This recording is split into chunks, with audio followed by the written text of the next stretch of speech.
So, how long have you been Ant-Man again? I wish I could fight bad guys like you. I seem to mess it up almost every time. Who would have believed that in your hour of need, you would turn to us? Not me. Because we robbed you. Do you remember? That's us.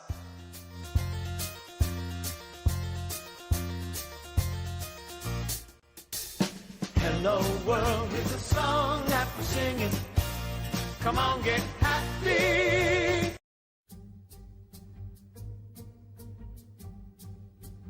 Welcome to the Box Office Bros podcast.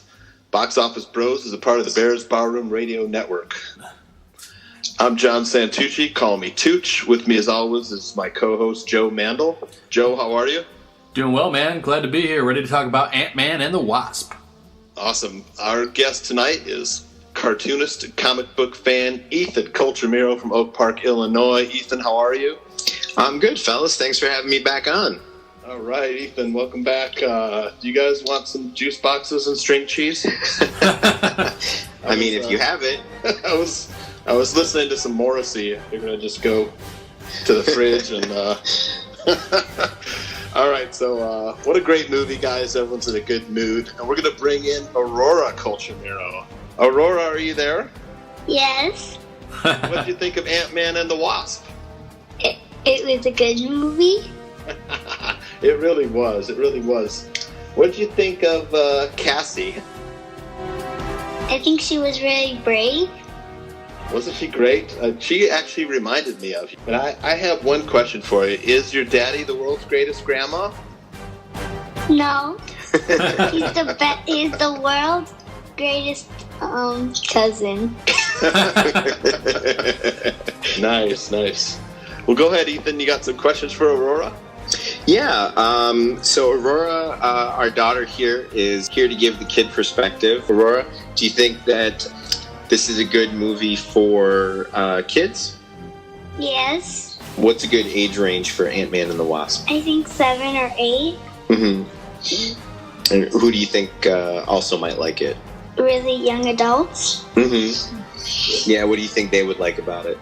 Like the cool suits and stuff. Yeah, it's very high tech. Right. Cool. So what did you think about the Wasp? This is, yet another great female hero for Marvel. Would you like to see her join the Avengers? Yes. Yeah, you think she'd be a good addition to the team? Yes. Great. And what sort of grade would you give the movie, Aurora? A. Good, right on. That's what I would give it, too. Mm-hmm. All right. Same here. Thank you so much, Aurora. We'll see you next time, hopefully. Okay. Thanks for having me on. Thank you. Thank you. Bye-bye. Bye. Bye. All right, guys. Thanks, kiddo. Yeah, thank you, Aurora. Ant-Man and the Wasp, man. This was so much fun. To me, this is, up there, the pinnacle of the Marvel Universe realized, where they could get away with a bunch of, Marvel Universe in-jokes. The cast had a great time. There were really a lot of crazy, cool ideas. The miniaturization was done so well. Great action, great fight scenes, great cast. Cast looked like they were having a really fun time. What's your overall opinion of the movie, Joe? Overall view? I had high expectations going in, and it still blew me out of the water. I thought it was hilarious. I thought it was funnier than the first Ant-Man. Probably the funniest Marvel movie ever made. And for me, it totally kind of changed things in the Marvel Universe because, granted, these characters don't have that big of a role to play in the overall story of the Marvel Universe, but in their own way, their story made me feel more connected with them than it did with anybody else because these are relatable characters that are really funny, and for me, it's the best time I had at the movies all summer, and I'm going to go ahead and say it. I liked it better than Solo, and I liked it about as much as Infinity War. So for me, it's a win, and it's a hilarious time at the theater. Yeah, it really was. It's a winner, worth the money, worth the price of admission. Ethan, what's your overall view of Ant-Man and the Wasp? Yeah, I think Joe took the words right out of my mouth. I had high expectations, and the movie exceeded them. It was really funny.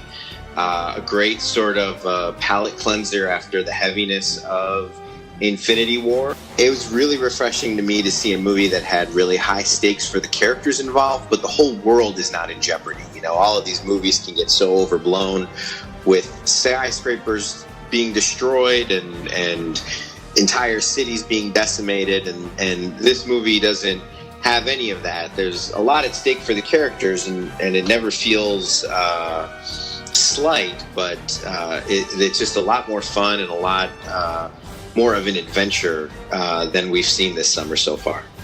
Right, so worth the price of admission? Oh, absolutely. I mean, I plan on seeing it again if I get the chance.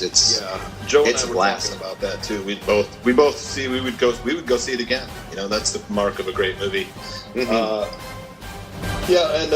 Great acting. You had a fantastic cast. You know, you really couldn't go wrong with the great cast they had. A lot like Deadpool 2. The Ant-Man second movie, Paul Rudd had a hand in the screenplay writing, and that really helped. He was great. I like Ryan Reynolds. I can't imagine anyone else playing Ant-Man. Paul Rudd does such a great job. He's funny, he's sensitive, physical enough to carry the role. And then, of course, you have great actors like Evangeline Lilly and Michael Douglas and Lawrence Fishburne, Michelle Pfeiffer. A great cast, great direction. Overall great. I'm going to go ahead and give this movie an A. I liked it as much as Infinity War. I liked it, it was lighter. Infinity War, like you said, Ethan, was heavy. And we'll talk about some of that connection to Infinity War later on in the spoilers section. But I'm going to go ahead and give it an A. And give me your grade, Joe, for Ant-Man and the Wasp. I'm going to give this one an A as well. I loved every second of it. I couldn't wait to see it again as soon as I walked out. And for me to want to see it again and also can't wait to buy it and have it in my own collection, that's how you know this is a fantastic movie. And I just had a lot of great laughs. And for me, that's a solid A. Right on. And Ethan, your grade for Ant-Man and the Wasp? Yeah, I mean, I know an A+ is hard to come by, but I'm leaning towards an A+ because I had a blast, and it made me happy to be in this world again with these characters, and makes me want to spend more time with them. So, this is one of the most fun movies I've seen in a really long time. So, for sure. I think I'm going A+. Wow, excellent. Yeah, I think, the Blu-ray comes out with extras, maybe some extended scenes. We'll push it into that A+ area. It's probably one I'll buy. Definitely worth the price of admission. So before we head on into the spoilers section, Joe, tell the audience where we are next time Box Office Bros comes back.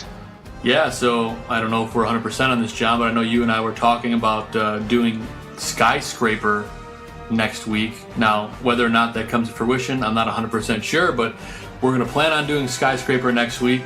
And then if that falls through, the next one we will be doing is the first week of August. We will be doing a review of Mission Impossible Fallout. Oh, that's going to be great. Can't wait for that one, too. That's going to be a good one. All right, so heading on into the spoilers section. Spoiler alert! Spoiler alert! Spoiler alert! All right, so in Box Office Bros, we always talk about the opening scene, how it sets the tone for the movie, and it really did. There's a prologue and an opening scene. Prologue is Hank and Janet were stopping a warhead, and I think we saw a flash of this in Ant-Man 1. And of course, Janet is lost in the quantum realm. It sets up one of the conflicts of the movie, which is the rescue of Janet from the quantum realm. She's been in there for 30 years, and Hank and Hope had given up hope for the most part. The true opening scene is a great scene with Scott and his daughter pretending to go on a heist, which I thought was great. What did you think of the opening scene with Cassie and Scott, Ethan? Oh, I thought it was, so charming and funny. The actress who plays Cassie, Ant-Man's daughter, she has great chemistry with Paul Rudd and is one of those kids that you can really enjoy on screen without being too much of a ham or too sugary sweet. She's her sense of humor's got some real bite to it, which is fun. And just sort of the over elaborate homemade pillow fort version of an Ant-Man heist was a really charming way to start the movie. Yeah, it was really clever. Sets up the relationship between Scott and Cassie. And Ethan, you earlier mentioned Joe and I that Ant-Man is the only father in the Marvel universe so far. Yeah, the only father hero. That I can think of, and and I think family is a huge theme in this movie, and I love the way that they did it, where Scott Lang has a great relationship with his ex, and for sure, and her new husband or fiance. The relationship there is really positive and sweet, which is kind of goes against the cliche that you see in movies, and and then even with Hank Pym and his daughter trying to find their mom. Family was a huge theme in the movie. For sure, you nailed it. Joe, what'd you think of the opening scenes? Oh man, I thought it was hilarious, the heist with Paul Rudd and the daughter, and it perfectly set the tone for the film. And as for the flashback scenes in the beginning, the CGI work to make Michelle Pfeiffer and Michael Douglas look young again, let's just talk about how truly impressive that really is, because they looked young. I couldn't even tell there was CGI. It was great. Very, very well done, and a great way to open the movie. Now, I went back and looked, and a young Bill Foster, who's played by Lawrence Fishburne, was played by Lawrence Fishburne's son, actually. So I'm not sure. I was probably some CGI, and of course the young Michael Douglas was also another actor, as was the young Michelle Pfeiffer. I'll have to go back and look, but I'm pretty sure that they were aided by CGI, but they were played by younger actors. I thought that was interesting too, and I think the girl I'm not sure, but the girl who played Cassie, Abby Fortson Reed, I'm not sure if she's the director Peyton Reed's daughter. But she was really good, man. She was really excellent. Did a great job as Cassie. Agreed. Right. So the second conflict that's set up in this first act is Scott's legal issues, and he is, of course, this movie takes place after the events of Avengers: Civil War, and Scott is under house arrest, and he is carefully monitored, or not so carefully monitored, by Agent Jimmy Woo, who's played great by Randall Park. I thought was really hilarious. This was a great character and a great acting job by Randall Park. Joe, what did you think of Jimmy Woo? Oh man, it was absolutely hilarious. His back and forth with Paul Rudd about the magic tricks and wanting to go out to dinner, and jokingly, I mean, he was just like, you could tell he was, he's one of those guys that's such a nice guy, and he kind of gets tossed in his job, or he doesn't have, he's not supposed to be a nice guy, and he's kind of like at war with himself the whole time. So it was really interesting to see that, and especially that scene at the end where there's that giant Ant-Man suit that he's just kind of sitting there and talking to him. I just thought it was hilarious. Right, great comedic delivery. What'd you think of Randall Park's performance, Ethan? Yeah, absolutely loved it. I mean, another example of him, great chemistry with Paul Rudd. Their comic timing together was spectacular. I mean, I was cracking up at every scene. And I think also another time where maybe in other movies that character would have been a jerk or he would have been stupid, but even when he seemed in over his head, he never seemed like a bad guy, or he never seemed like Scott Lang was playing him for an idiot necessarily. He just maybe was a few steps ahead of him. So I think the movie just had such positive energy to it that Jimmy Woo was a big part of that. Yeah, you nailed it. It's a positive movie, and I think that's why we all loved it so much. Had good family messages, had good great storyline.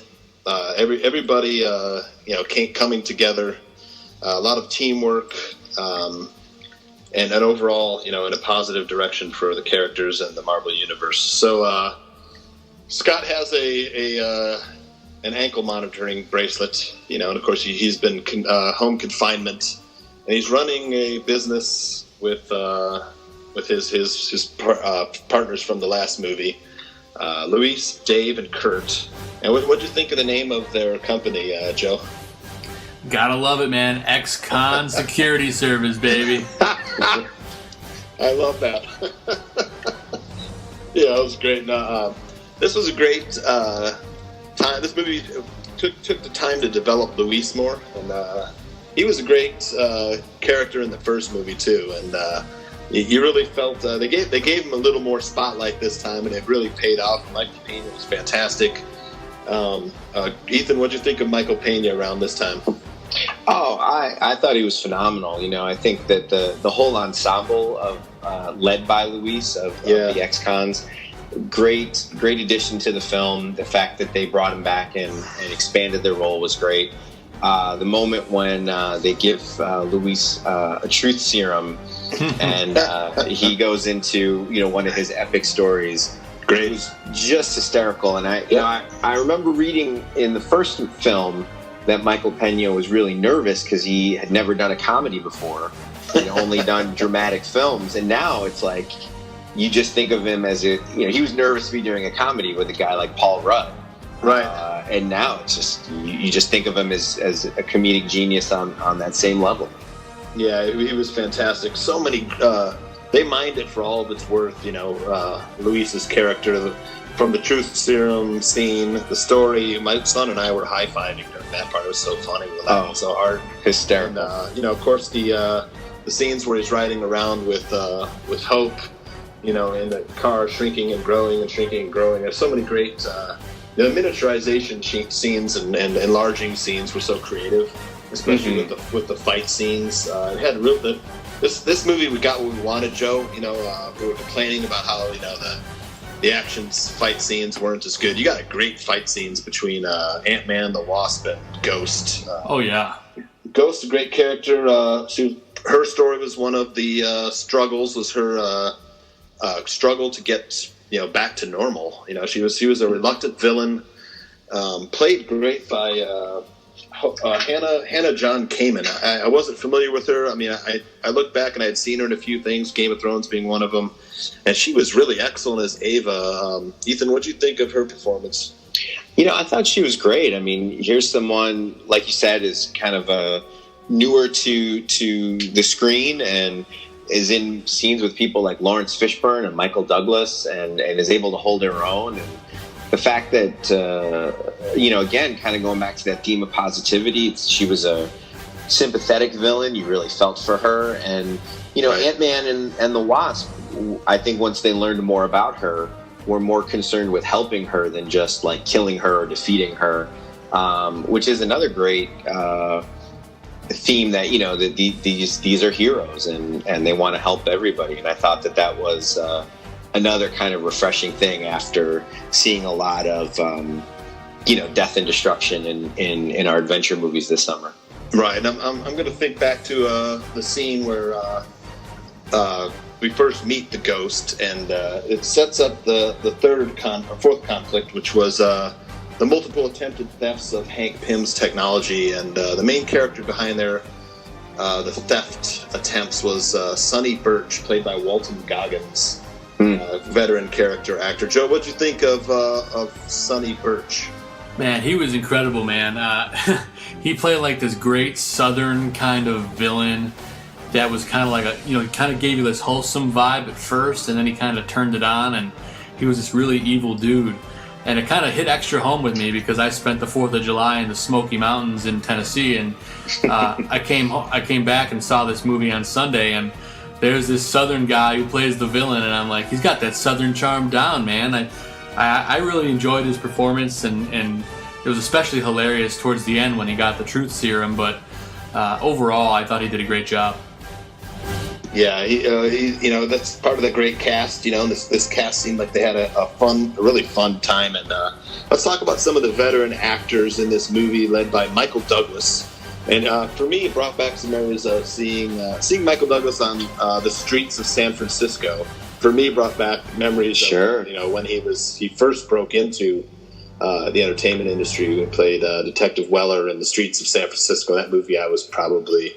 When that TV show came out, I was like just a little kid, man. But I remember my mom and dad watching The Streets of San Francisco. My mom being, Michael Douglas is so handsome. But, yeah. So I don't know, that brought back memories, of course. And then Lawrence Fishburne, of course, who plays Bill Foster, one of Hank Pym's former colleagues. And it's interesting to note that Bill Foster was the name of Michael Douglas's character in Falling Down. Didn't know if you guys knew Oh, interesting. Falling Down, great movie, Falling Down. If you haven't seen Falling Down, man, it's probably Michael Douglas's best role ever.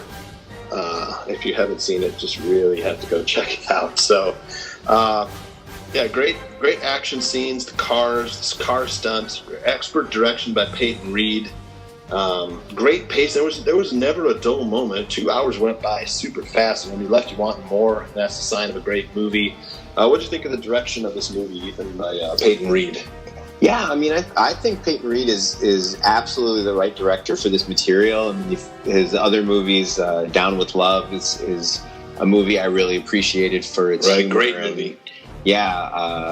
Bring It On. I think he knows how to do the comedy. It's clear from this movie he's learned how to do the CGI, and I think he just brought his sense of humor and his sense of curiosity and creativity to the action sequences, because it really didn't feel like any other Marvel film, and so many action movies feel really overblown with so much destruction, and I think he found really creative ways to use Ant-Man and the Wasp's powers. And another thing just about Ghost that I liked, that I thought was really creative, is in so many of these Marvel films, the hero winds up fighting a version of themselves, with the Black Panther and Killmonger, and even in the first Ant-Man fighting Yellow Jacket, where Ghost was so different, and they couldn't just out-shrink and outgrow each other. They really had to come up with a creative way to use their powers against her powers, and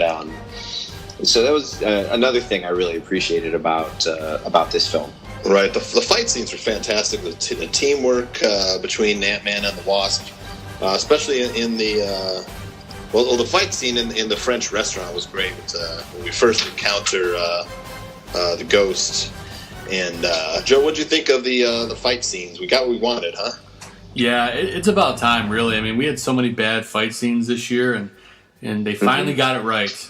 The amount mixing the powers with like great martial arts and some of the Wasp's cool technology, like her little blasters and stuff, and then throwing the pepper shaker and then making it grow and someone running into it.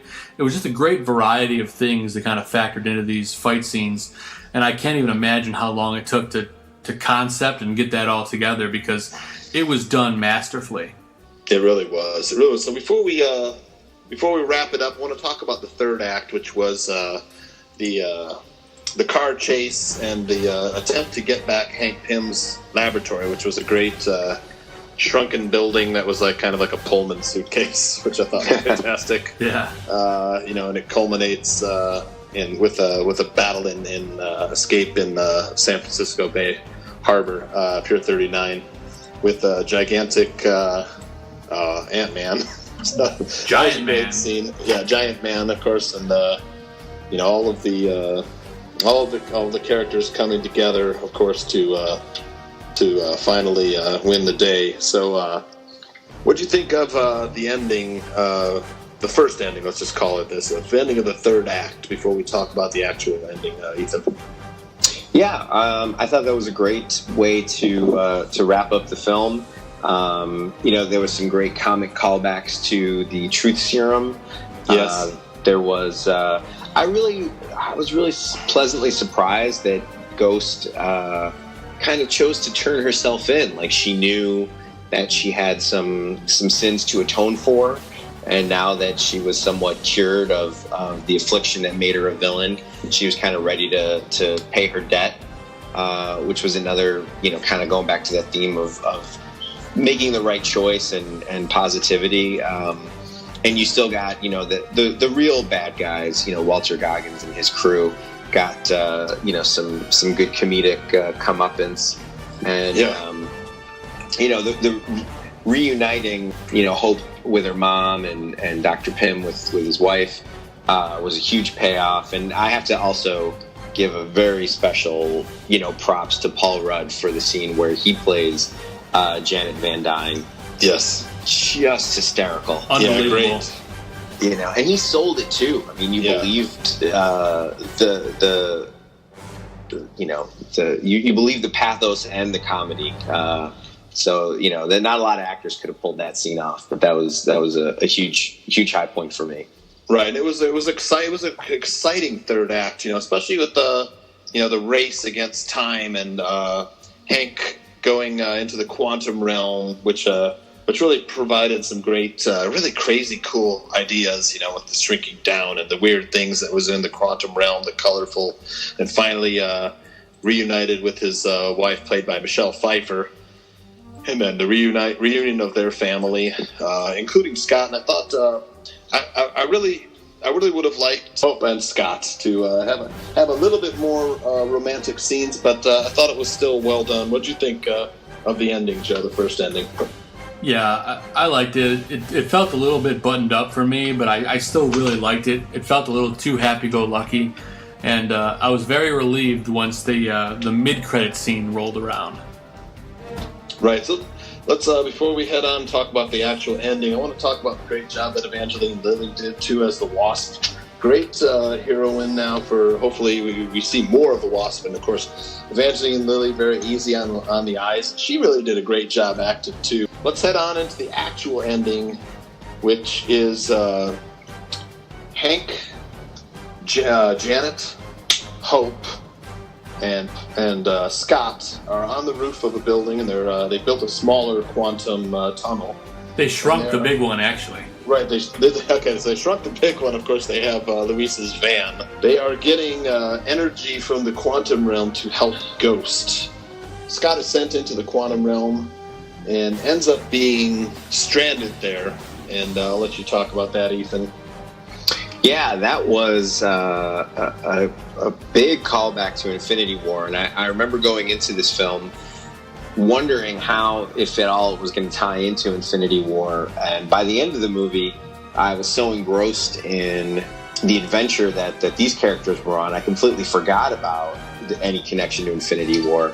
And then when Scott radios back in to be extracted from the quantum realm, and we find that Janet and Hope and Dr. Pym have all been part of Thanos' finger snap culling. For sure. And Scott is now trapped in the quantum realm, which is not a good place to be trapped in. That was just like a gut punch of a reveal. And in a lot of ways, I was thinking like, oh, what a refreshing change from Infinity War, and then pow, punched right in the gut and walked out of the theater almost with some of that same Infinity War heaviness of like, wow, this is still something in the Marvel universe that is going to have huge ramifications. Yeah, for sure. So we know why Ant-Man and the Wasp weren't in Infinity War. They were busy elsewhere. Of course, Scott is trapped in the quantum realm. Joe, do you think Scott will have a part to play in Avengers 4? Oh, absolutely. I think he absolutely has a part of Avengers 4, and I'm going to go out on a limb, and I think he might have a part to play in Captain Marvel as well.